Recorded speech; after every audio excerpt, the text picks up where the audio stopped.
Okay, shall we start?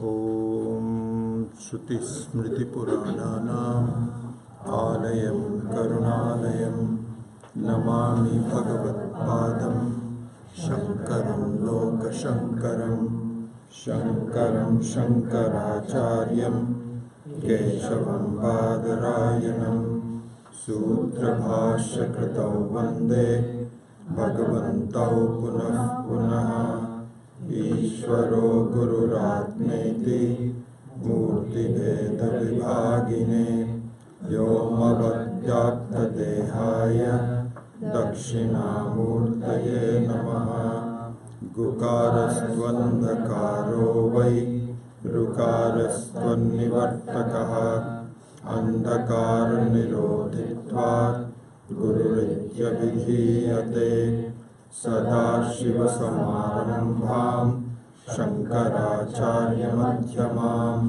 Asmadacharya Paryantam Vande Guru Paramparam.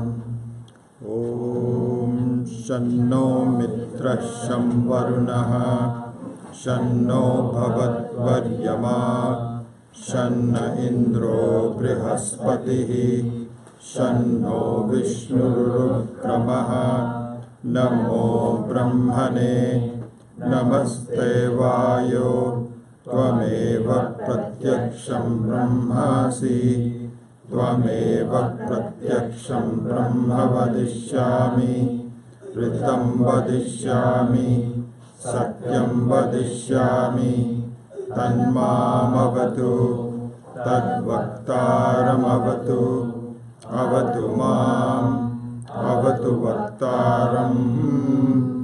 Om Shanti Shanti Shanti. Sahana Bhavatu Sahanau Bhunaktu Sahaviryam Karavavahai Tejasvinavaditamastu ma vidvishavahai. Om Shanti Shanti Shanti. Yaschandasa Vrishabho Vishwarupaha Chandobhyodhyamritaat Sambhaguva Samendro Medaya Aspranotu Amritasya Devadharano Bhuyasam Shariram me vicharshanam Jitva me madhumattama Karna abhyam bhuri vishruvam Brahmanah koshosi medhaya pitaha Shrutam me gopaya. Om Shanti Shanti Shanti. Aham rikshasya reriva kirtif prishtam gireriva urdhva pavitro vajiniva swamritamasmi ravinagum savarchasam shumedha amritokshitaha iti trishankodvedānuvachanam.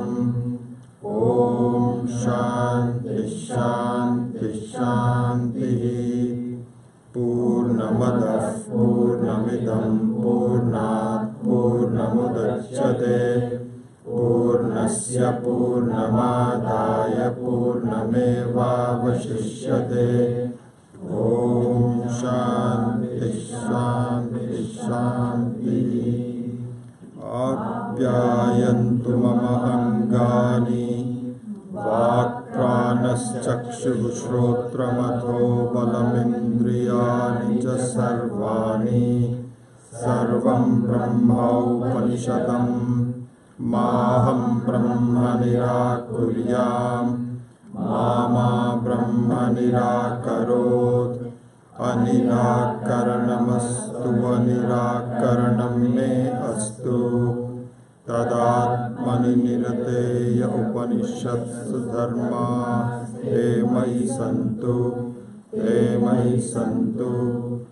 ॐ शान्ति शान्ति शान्तिः। वाङ् मे मनसि प्रतिष्ठिता मनो मे वाचि प्रतिष्ठितम् आविराविर्महेधि वेदस्य महानीः स्तः श्रुतं मे मा प्रभासीः अनेनादितेन अहोरात्रान् सन्दधामि ऋतं वदिष्यामि सत्यं वदिष्यामि तन्मामवतु तद्वक्तारमवतु अवतु माम् अवतु वक्तारमवतु वक्तारम् ॐ शान्ति शान्ति शान्तिः। भद्रन्नो अपि वातयमनः ॐ शान्ति शान्ति शान्तिः। भद्रं कर्णेभिः शृणुयामदेवाः भद्रं पश्येमाक्षभिर्यजत्राः स्थिरैरङ्गैस्तुष्टुवागुंसस्तनूभिः व्यशेम देवहितं यदायुः स्वस्ति न इन्द्रो वृद्धश्रवाः स्वस्ति नः पूषा विश्ववेदाः स्वस्ति नस्तार्क्ष्यो अरिष्टनेमिः स्वस्ति नो बृहस्पतिर्दधातु ॐ शान्ति शान्ति शान्तिः।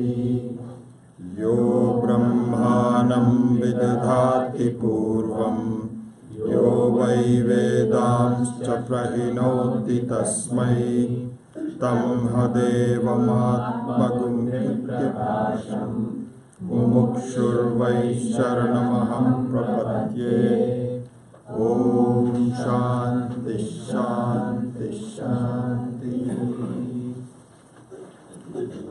न अन्तः प्रज्ञं न बहिष्प्रज्ञं नोभयतः प्रज्ञं न प्रज्ञानघनं न प्रज्ञं नाप्रज्ञं अदृष्टम् अव्यवहार्यम् अग्राह्यमलक्षणम्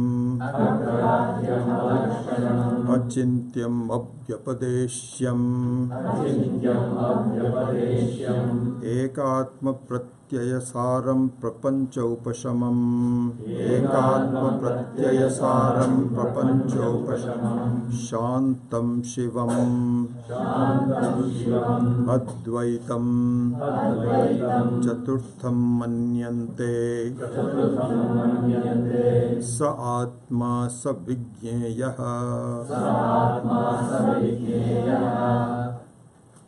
Number 16 and 17. Anadi Mayaya Suptaha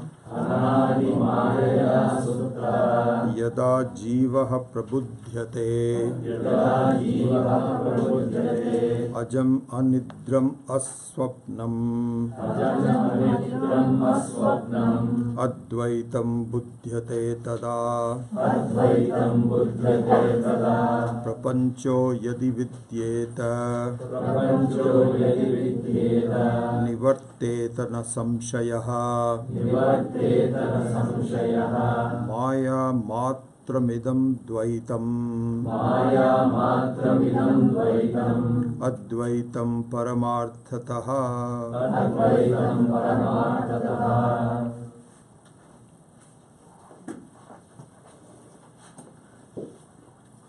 So the Mandukya Upanishad is considered to be an advanced Upanishad in the sense that it is a distillation of the entire Vedantic teaching in a very concise form. After you look at all the aspects of our life, our experiences, who we are, what are we trying to do, all of those kinds of things, then our thought should be crystallized in a concise form, in the form of the suggestions of Mandukya Upanishad. And they say that the serious sadhakas ultimately, just after having built the background from the other parts of the teaching, from the other Upanishads, Bhagavad Gita and so on, finally should just recite the Mandukya Upanishad, think about it and meditate on it. This is the final thing. So it is considered to be a very advanced Upanishad in that sense. But then, because it is so concise and so distilled in terms of the thoughts, it also requires a lot of study, a lot of background building, and so on. And also, even otherwise, it requires some explanation of the conciseness of it. And this is what is done by Gaudapada Karika, which we are studying. But even the Karikas and so on, unless it is, so it's a process. Even the Karikas, unless it is explained in the proper manner by someone who's somewhat understood the deeper meanings of it, it doesn't really help very much. So, for example, I was just thinking about it. If you look at the meaning, the sentence meaning of the 6th verse, Anadi Mayaya Suptaha Yada Jivaha Prabudhyate Ajam Annidram Aswapnam Advaitam Budhyate Tadam. This is the, just to give you an idea.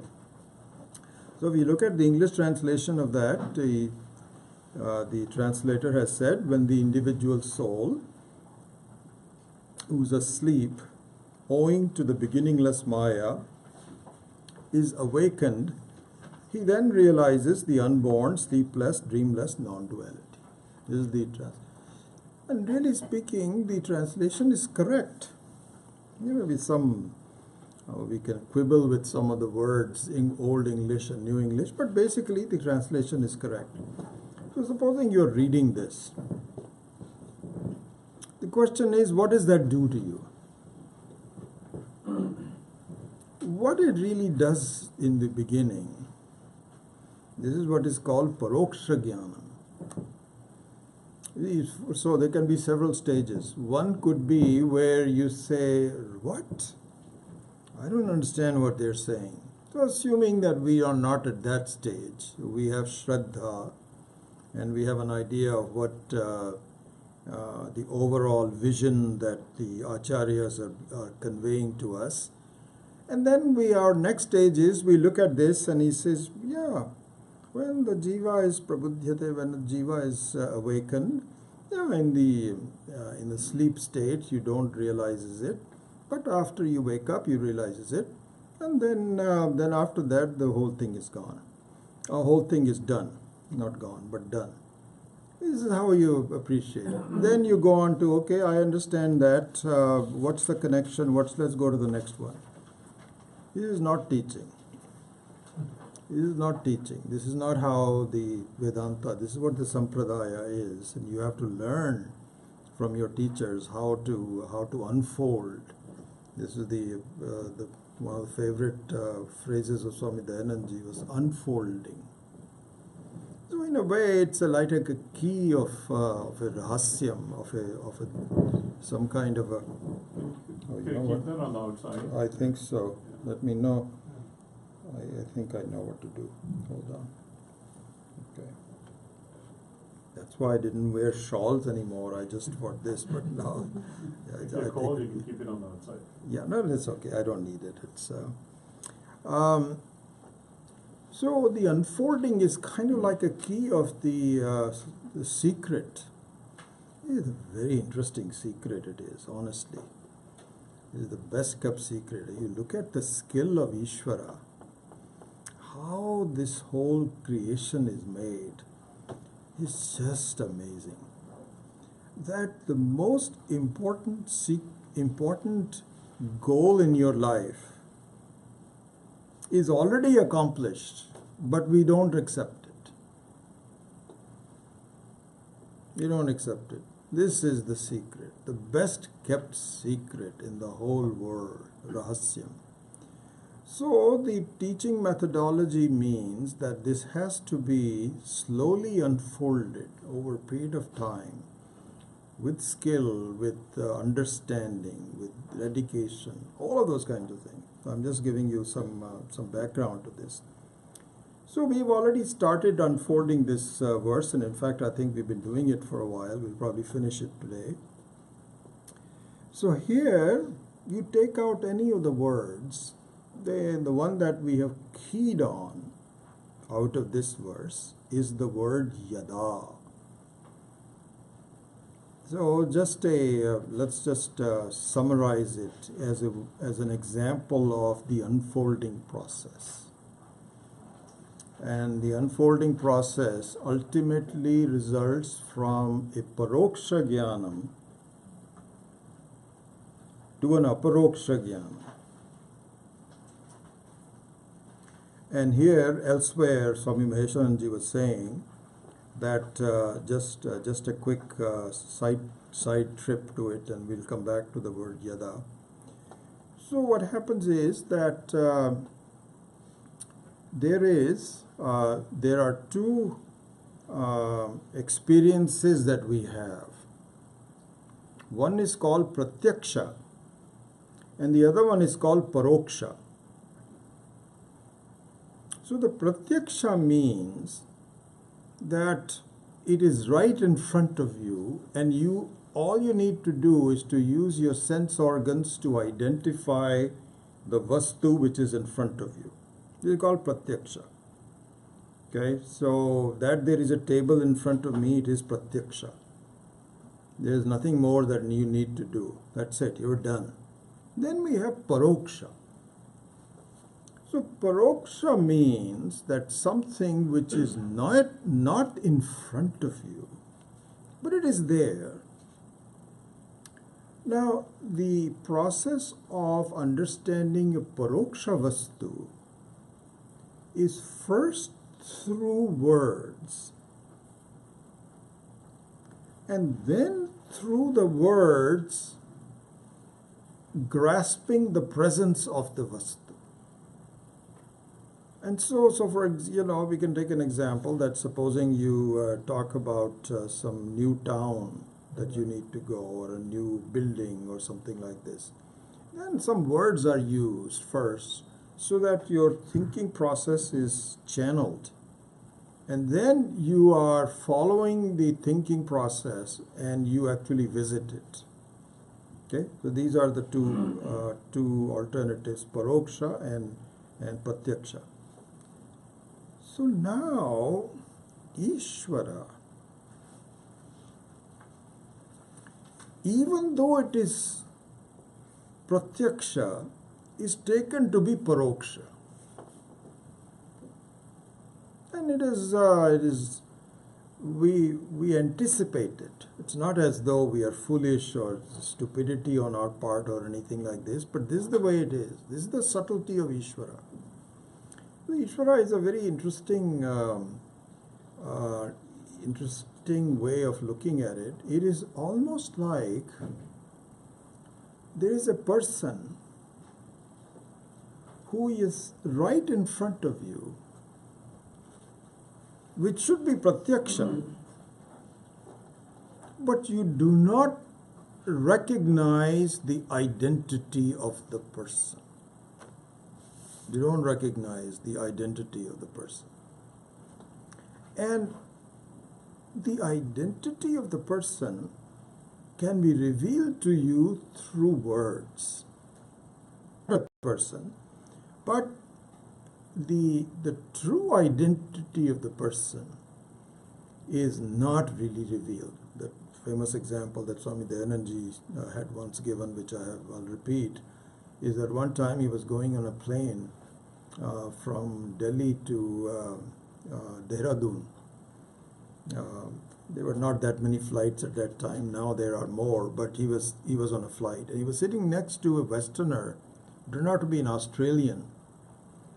And so the two of them were sitting down, and so Swamiji struck up a conversation with him and said, and so by the time they started talking, breakfast was being served, drinks were being served, cookies and so on and so forth. And so they were talking to each other. They knew it, they could see each other. Hello, how are you? This, that, pleasantries.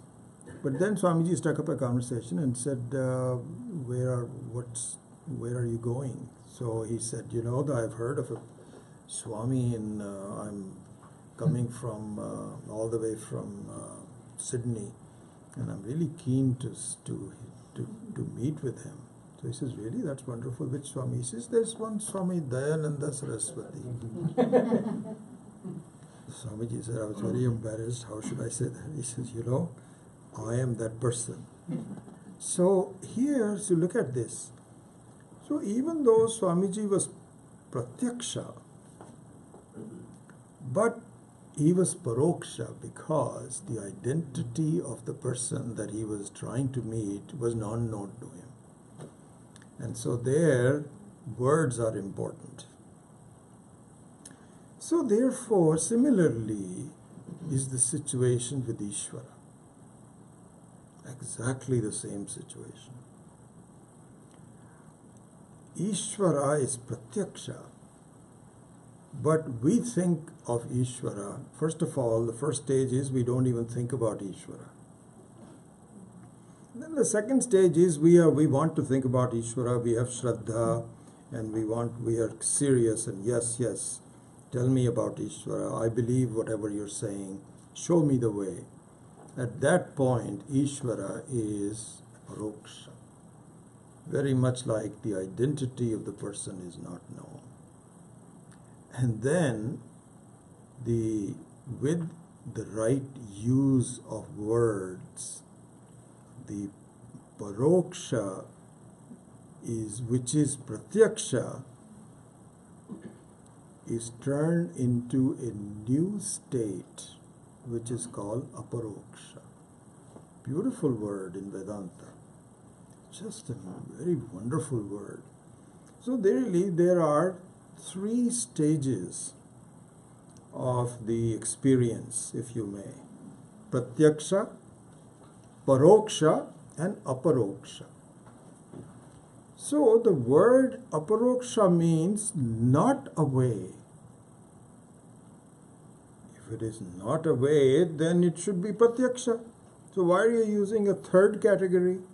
It should just be used two, paroksha and pratyaksha. Because Ishvara is neither pratyaksha nor paroksha. Okay, I can understand it is not paroksha, but why is it that it is not pratyaksha?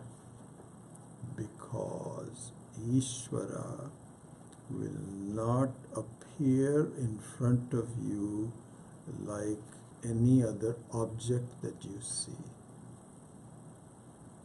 Then, how will he appear? He will appear as you,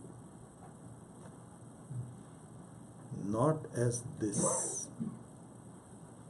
It will appear you as you. In fact, as we have been saying this, and we will continue to unfold this, what will happen is that you as you take yourself to be will disappear.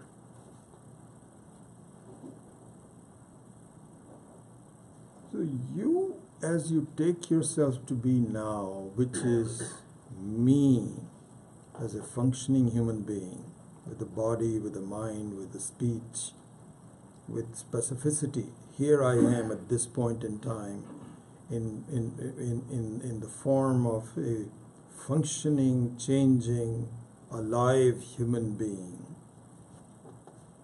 that will disappear. And it will be taken over by Ishvara in the form of Brahman. What? What do you mean by that? It is very similar, where you are a dream character, and when the dream is over, the dream character proves to be false and disappears. It was interesting. I wasn't planning to do this. It is not premeditated. It just so happened. So just a couple of nights ago, it is very interesting how my dreams are what kind of dreams I have experiences. I'm very happy. In fact, I feel I should touch wood. I hope this is wood. Those days where they were scary dreams, and I'm missing a plane or something like this, those are gone. That's good. Maybe they'll cut. This is what I'm saying, touch book. I hope that if they comes, it comes. It doesn't matter. But just as a indication of progress, my dreams are getting better. So a couple of nights ago, this is very clear in my mind. Usually I wake up without a drink, but this one was very clear. So the dream was that 4 or 5 of us have to make a joint presentation to some higher authority. This was the dream. I'm telling you, this is exactly what happened. And so we all checked into, and it was kind of like a single room with different beds or something, and we are waiting. So when are we going to be called? They said very soon we'll be called, and so on and so forth. So then we started unpacking our bags, and it suddenly occurred to me that, do I have the right clothes? It is fascinating. So I take out a shirt which is not white. It has some patterns in it. And I'm discussing it with my other people. They said, I'm not sure. I think we should have had a white shirt. And it should be a tie and so on and so forth. So I'm saying, maybe I don't have, what is going to happen to me? I don't have a white shirt. They say, it'll be okay. You stay in the background. And so on. This is all there. At this time, I woke up. I tell you, I enjoyed that so much. It was so wonderful. So there is still some tension left in my life. That's what I'm saying. I'm not done yet. Although more and more dreams are now coming where I'm in a class teaching, discussing. This is good. But sometimes there's some tenseness of this type that comes up. But it is fascinating. I tell you, I enjoyed it. I just lay there and say, my God, this is fascinating. How this is done. And it was me, as this worried person, whether I'm wearing the right clothes or not. I remember unpacking and saying, did I pack it? No, I don't think I did. I should have done it. And the other people are looking at me and says, I guess you don't think about these things ahead of time. And all those things. So there's a slight tension. So anyway, so what happens is that the aparoksha process is the final stage of this understanding is that when Ishvara, in the form of Brahman, not in the form of Brahman, but in the very content of Brahman, as the very consciousness, which is nothing but you.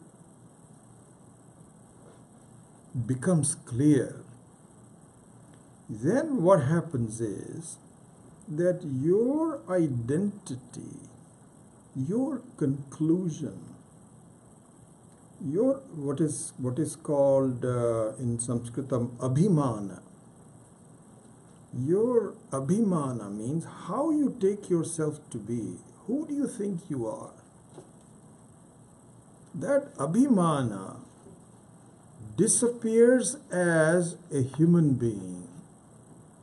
And it is not as though you are keeping your abhimana and improving it. You know that sometimes, for example, when you start a new organization, then first of all, your abhimana was that I am just a family member. I am, a parent of a number of children. This is your abhimana.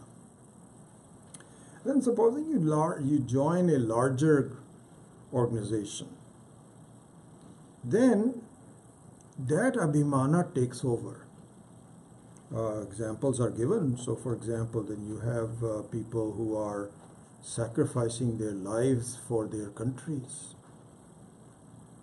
This is very famous in the Second World War, and actually always happens that the Japanese, their sense of loyalty to their country and to the king was so overwhelming that they sacrificed their entire life, their family life, so on, to join the army. They had a passion that the Japanese must prevail, and the harakiri is no problem, I'll just die. And their conduct in the Second World War is amazing. Same thing with the Germans. And so there is a certain higher identity, this is what I'm saying, that can subsume you. But that identity also is through thoughts, through commitment, and so on. Here, this is not like that.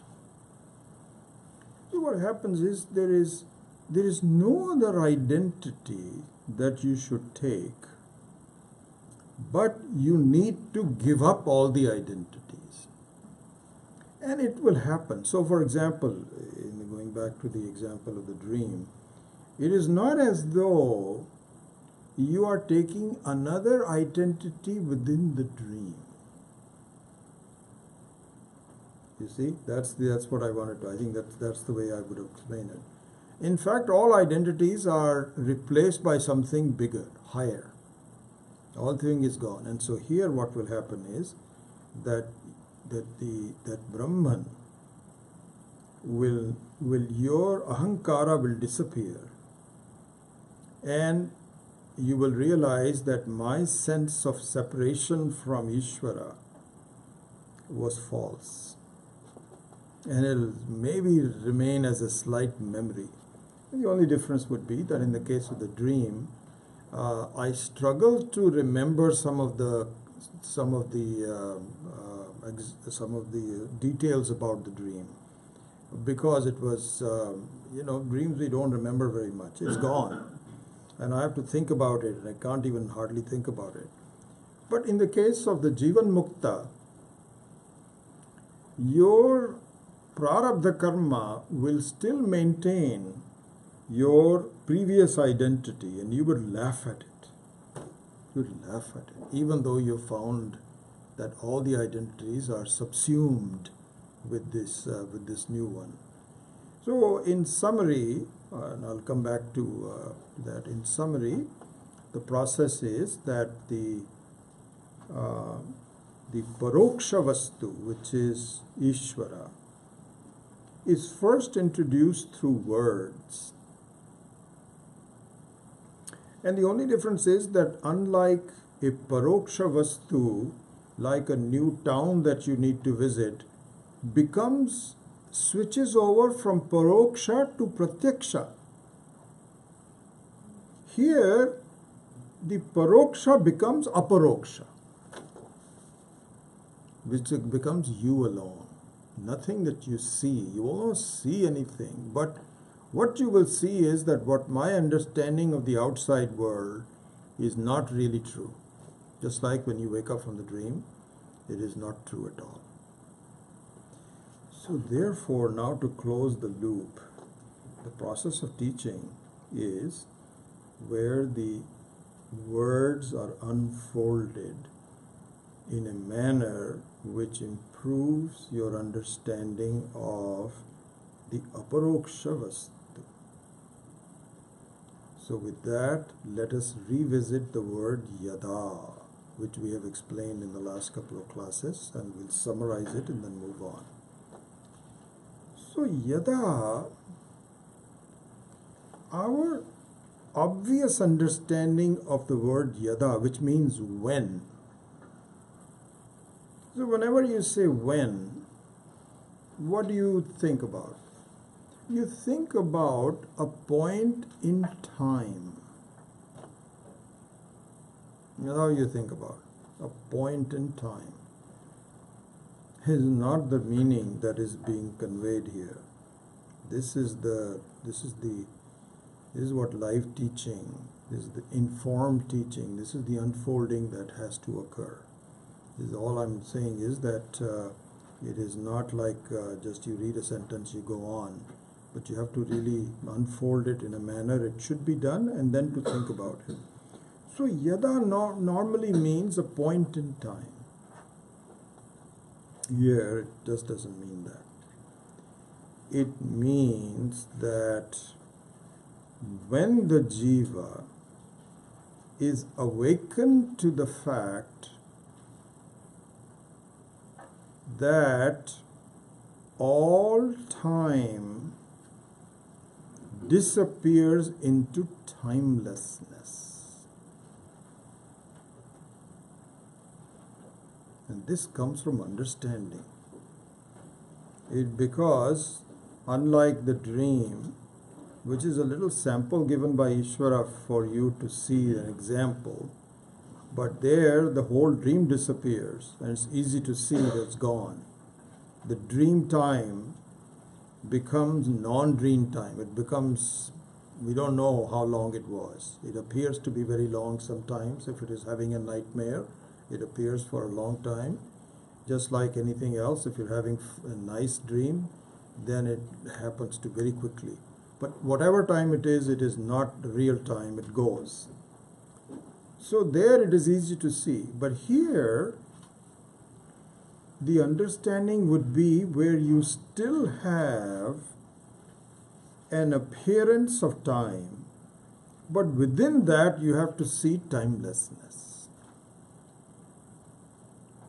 And so one answer of this is that if you evaluate yourself within time, you stay as a jiva. And if you evaluate yourself correctly, as it should happen with your thinking and your knowledge and so on, you transcend jivatva. You become immortal. And that immortality should happen now, because the timelessness is aparoksha. Time is pratyaksha. But timelessness is aparoksha. So we should see, in fact, this is the entire vision of Vedanta. The entire vision of Vedanta is that the content of anything is the formlessness of that thing. So the content of time is now. Now. That nowness never changes. It is now. The time changes in the past, the future, even now, If you were to, Swami Dayanand used to dissect it. They say, when you say now, what do you mean? How long is the now? You'll say perhaps within 2 or 3 seconds. No, keep on dissecting it. And you cannot keep on dissecting it to a point where it is a single point. It is pointless. That is now. And I have to see that really nowness. And so the only thing that interferes with that is the doubt, really? Am I really timeless? But what about this body?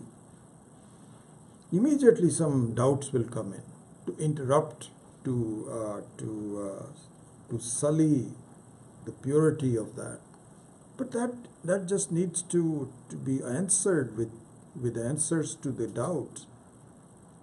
And so the timelessness. So just to summarize this, the essence of this teaching is to understand the formlessness of all forms. And the fact that the forms of any kind do not result in nothingness. This is the thing we have to see. The aim of all thinking, the content of all manifestation is not nothingness, it is formlessness. And so, for example, the content of all thoughts, so we talked about the time, similarly the content of all thoughts is not no thoughts, but thoughtlessness.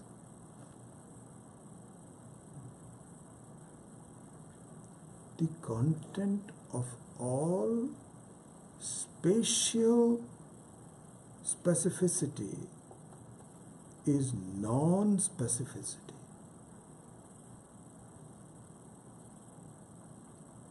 That I am here is a function of jiva. I am here and now. So there the two coordinates work together. Most subtle coordinates. This is the very beginning of the Maya Shakti.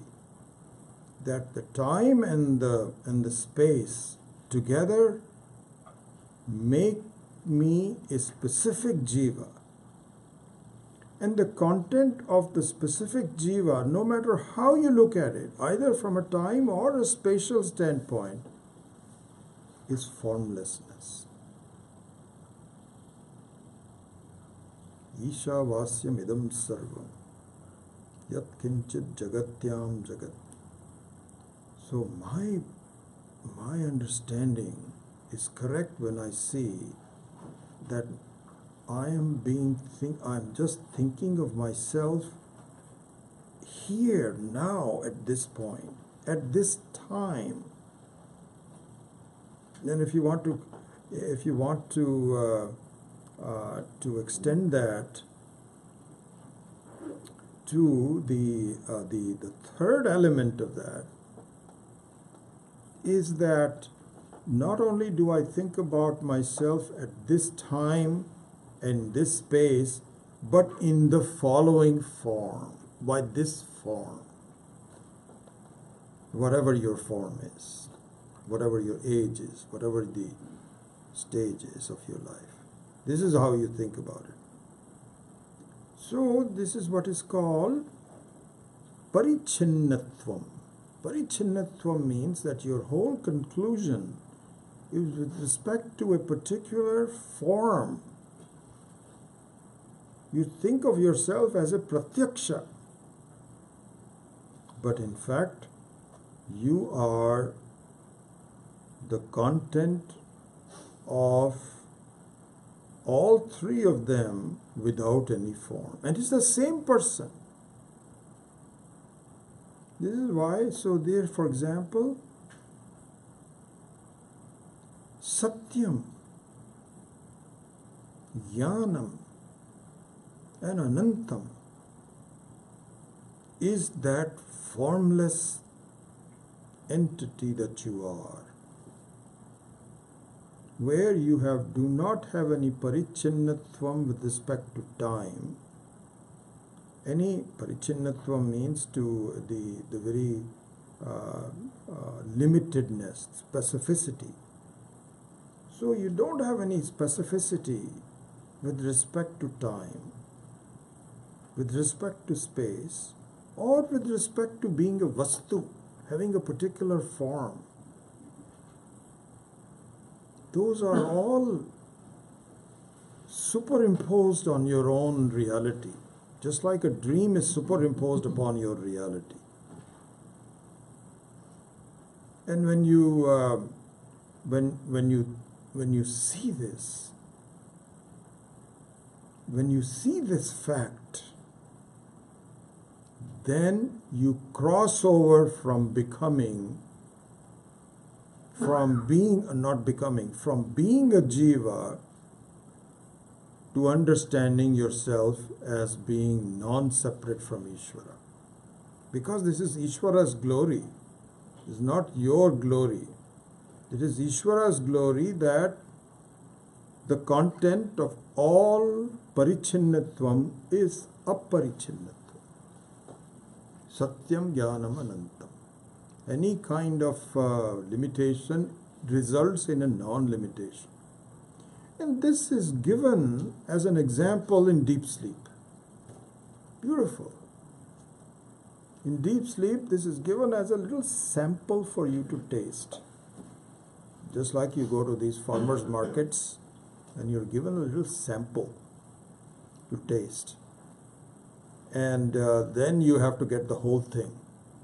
But the sample is given so that you have at least some experience of how good this thing is. So the deep sleep is a sample of aparichinnatvam, satyam jnanam anantam.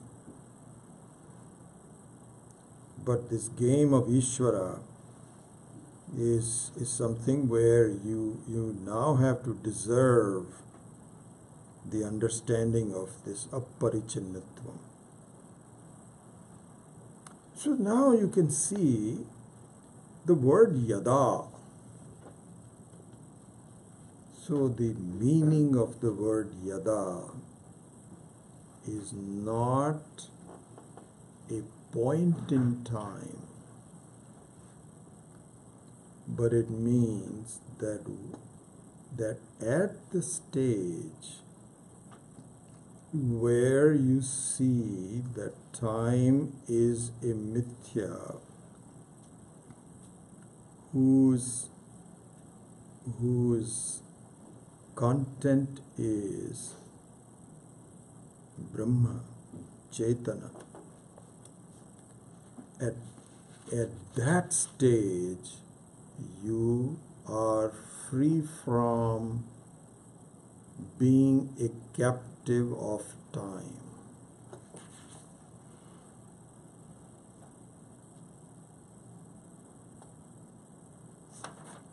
So, I forget whether it was there's some discussion on, we're going to go to verse number 17 hopefully today.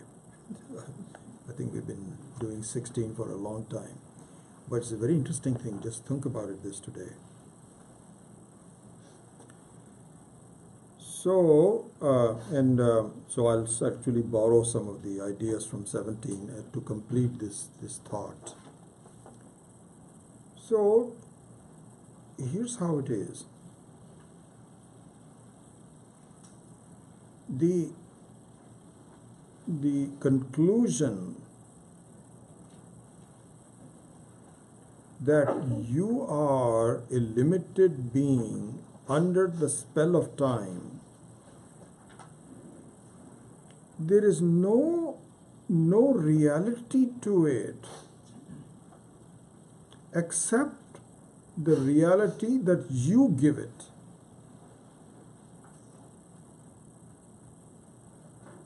Okay? So there's no reality to the conclusion that I am bound within a particular point in time and space.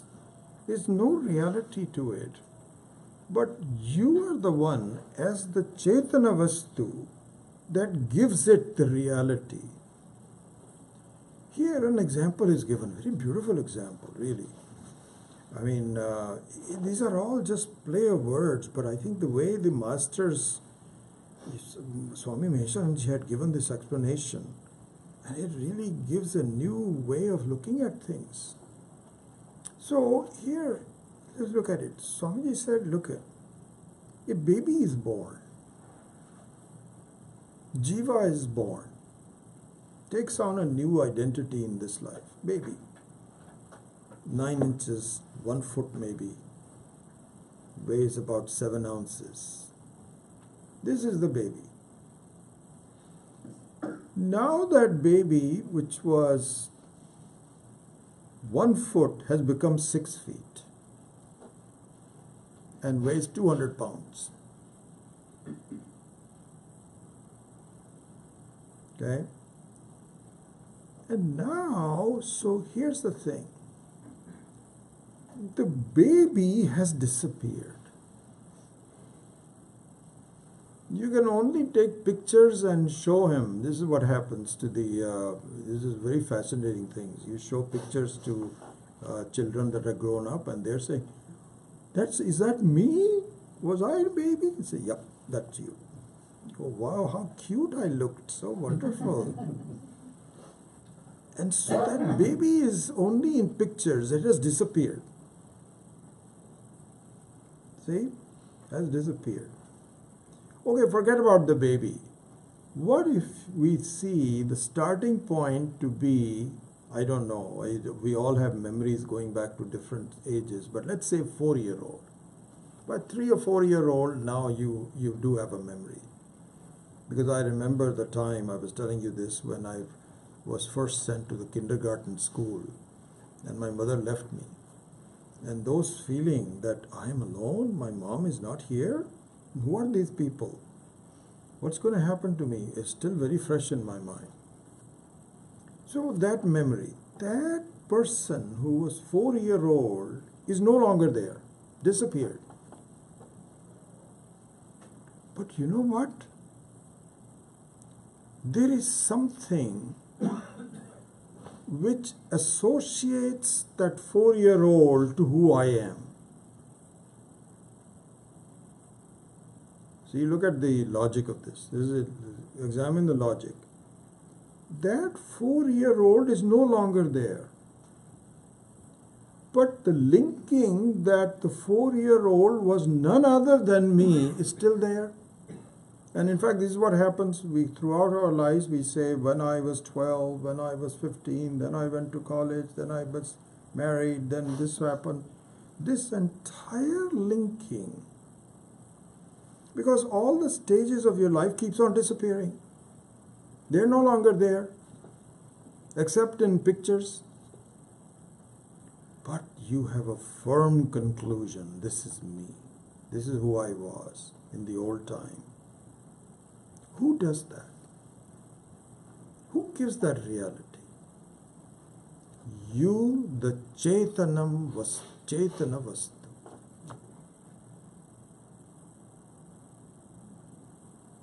You, the Brahman, is the one that gives it the reality.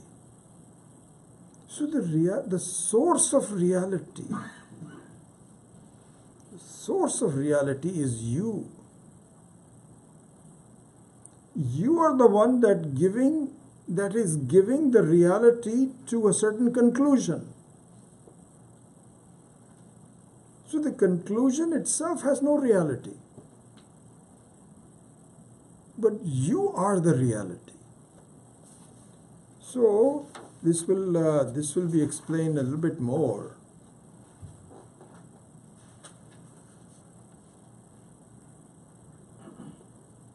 In fact, let's just read it, and so then I haven't finished 16. I'll go back to 16, but on this point, since I'm unfolding this part, that comes in number 17. So in 17,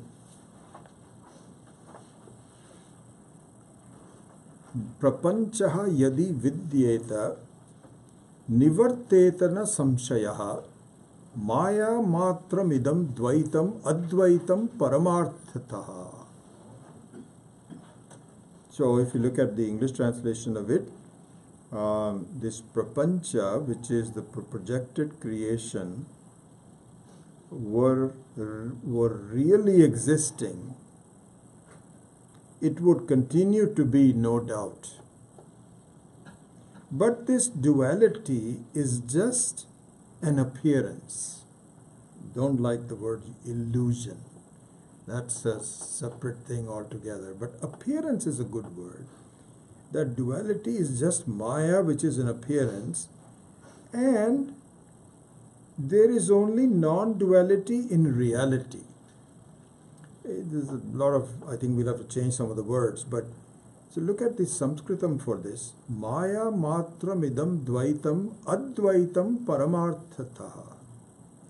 So now I can explain and connect it to the example I was giving earlier about the baby and the 4-year-old and so on.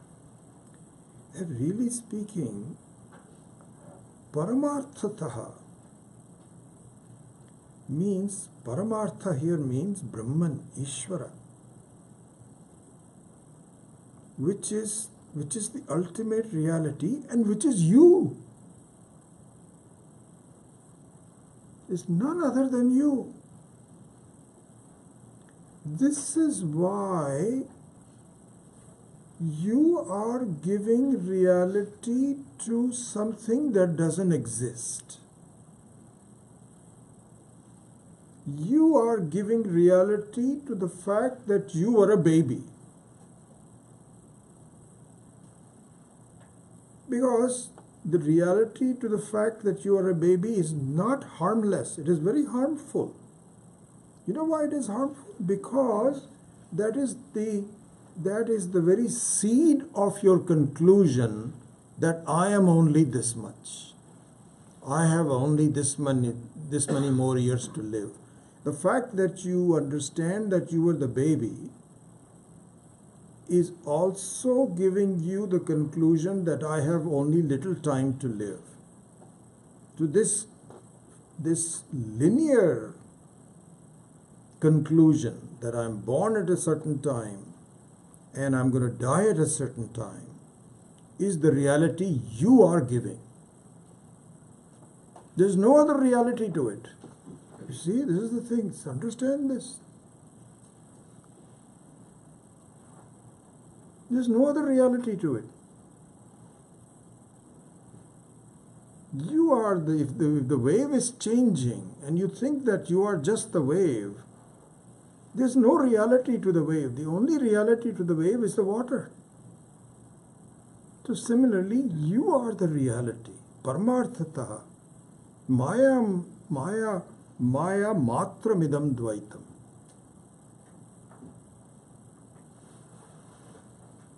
You are the one who thinks that I was born and I'm going to live and I'm going to live this much. And that reality is the one you are upholding because of ignorance. So now going back to it, I'll complete the number 17, but we still have some more work to do. We haven't even looked at the second line of the verse number 16 yet. So I think please understand that the word yada is not a point in time, but a stage where the jiva understands that the point in time is just Maya matram. The reality of time is timelessness. So we have done all of that. And when was it started? It never started. Anadi Maya. Always there. And as a result of that, now comes the second line, ajam. Ajam. means that you should see that you were never born. So let's look at this word ajam or jam. Jam means to be born. Let's look at that.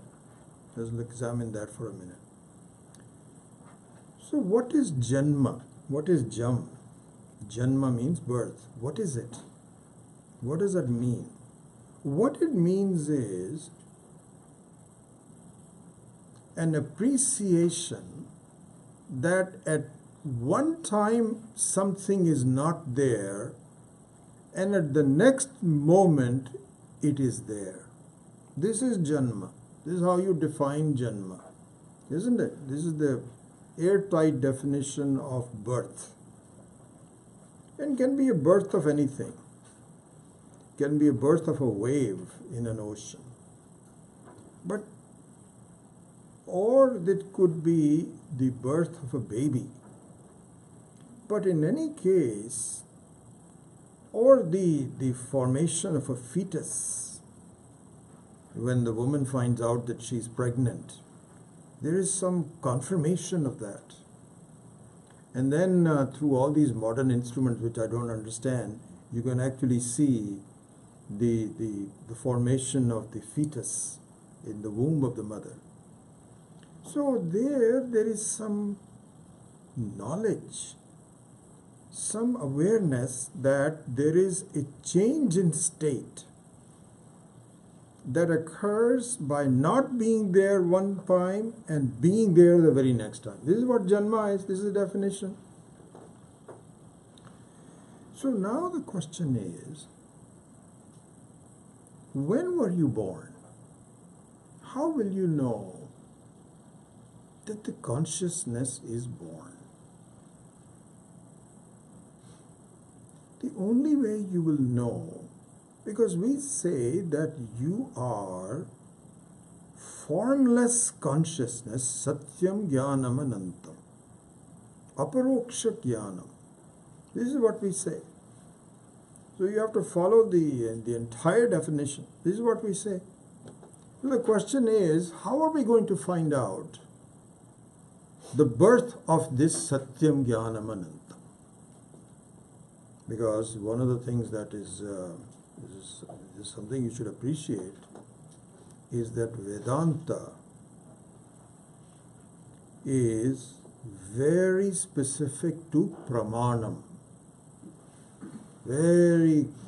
Pramanam means proof.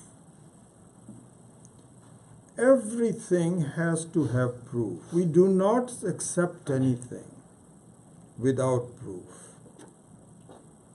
You think that the scientists they have a special privy to proof. We have even more of a privy to proof. Even the scientists cannot really, because the scientists also, they have a firm belief that somehow this whole creation was born.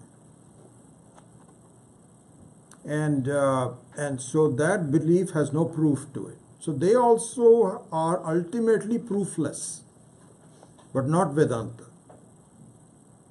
Vedanta says anything you have to specify, you have to give a proof. So now we say, where is the birth for Satyam Jnanam Anantam, Brahman? So Vedanta says, for that, what will happen is, the only proof that it has, or would have to have, is that someone will say, at this moment, the Brahman was not there, and at this moment, the Brahman is born. This is the definition of Janma. Somebody has to give a proof.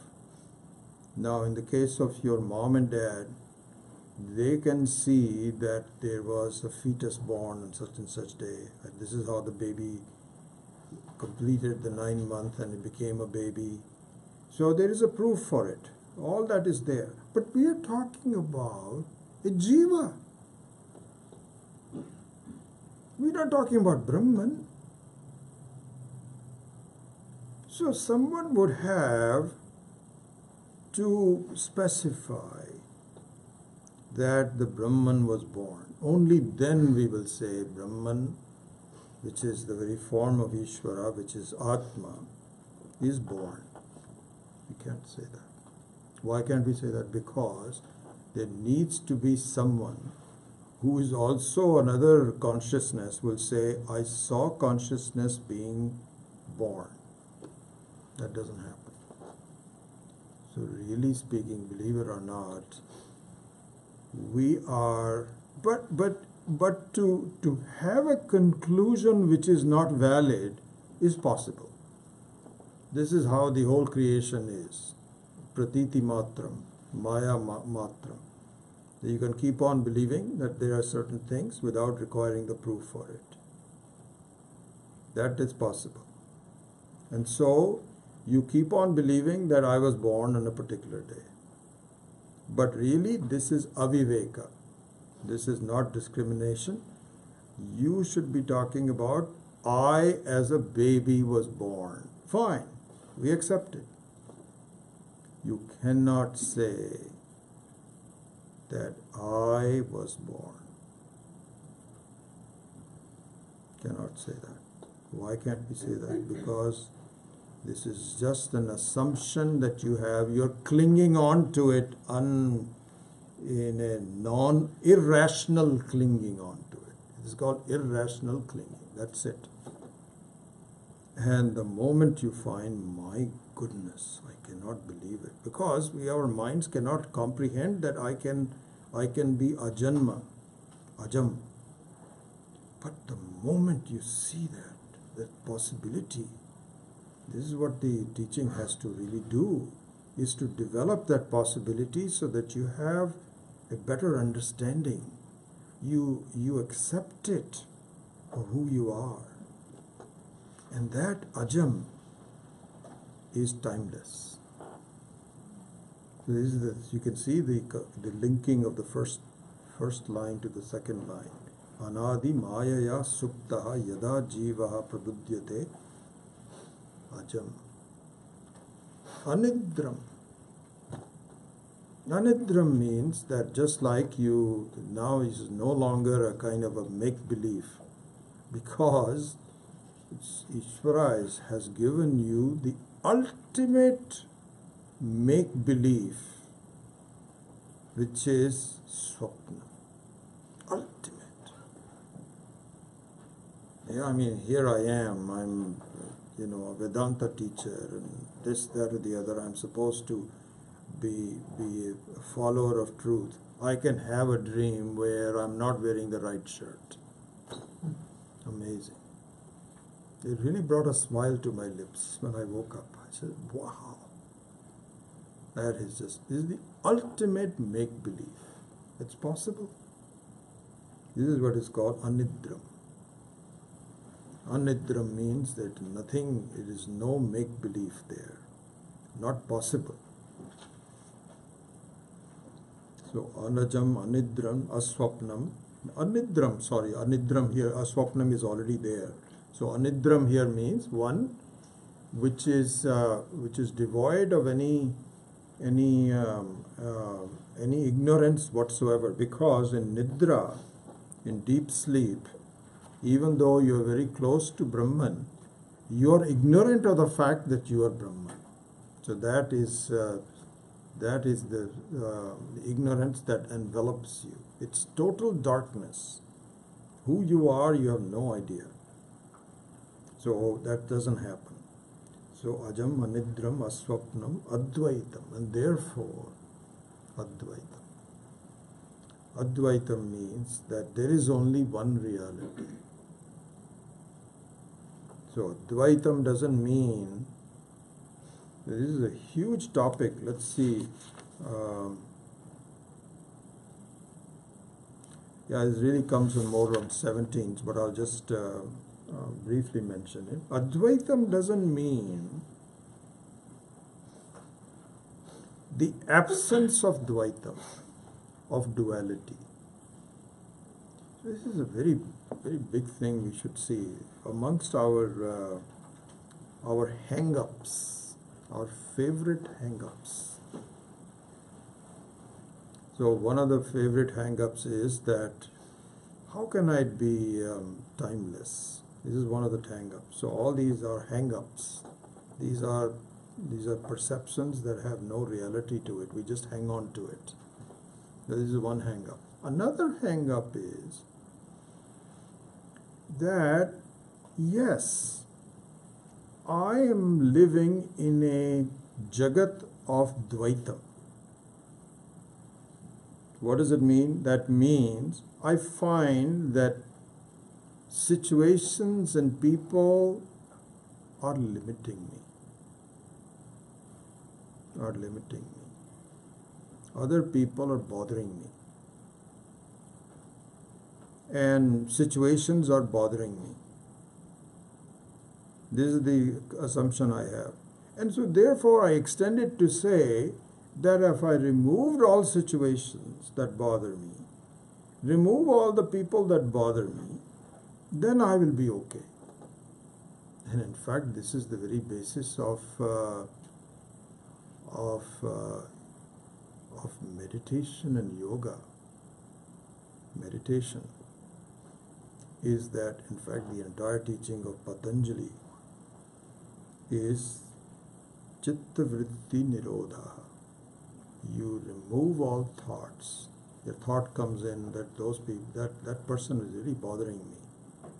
Okay, that's just a thought, right? That person is no longer bothering you right now, but your thought that the person is bothering you. So remove that thought.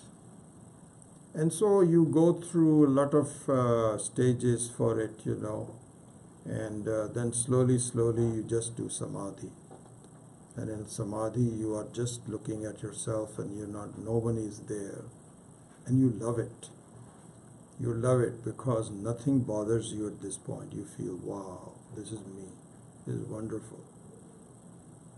So this is another hang-up. So consider this. After a while, your samadhi has to be ended. Because I was telling you that if nothing else, you have to go to the bathroom. You had a lot of water and liquid and so on and so forth. And you're sitting in samadhi, you said, nothing bothers me. Fine, nothing bothers you, but your bladder bothers you. And then you say, wow, gosh, next time I'm not going to drink any water. Then what will happen is your hunger bothers you. Something will bother you. So this is not Advaita. The lack of Dvaita is not Advaita. This is another hang-up that we have. Somehow we have this romantic feeling that if I can just go on the top of a mountain. And so all these Buddhist retreats where you go on the top of a mountain and you just chant Om or whatever the Buddhists do, I have no idea. And then you just stay within yourself and you really enjoy it. And then you know what you say? I have to come back to this camp again. That was so enjoyable. But what happened to the rest of them? Now I have a miserable life for the next 6 months, but then when I have enough money, I'll go back to the same camp and enjoy. This is another hang-up. This is not Advaita. How long are you going to do this? The real Advaita is where it is understood that there is no Dvaitam. Time is Dvaitam. Spatial limitation is Dvaitam. Vastu limitation is Dvaitam. The very reality of all of them is timelessness, spacelessness, vastulessness. That is the ultimate Advaitam. Paramarthataha. So anyway, I'm very sure that I'm going to run out of time, but let's just do finishing this off. So Ajam, Anidram, Aswapnam, Advaitam, Buddhyate tada. That the real understanding of this truth is that the what appeared to be Dvaitam is really Advaitam.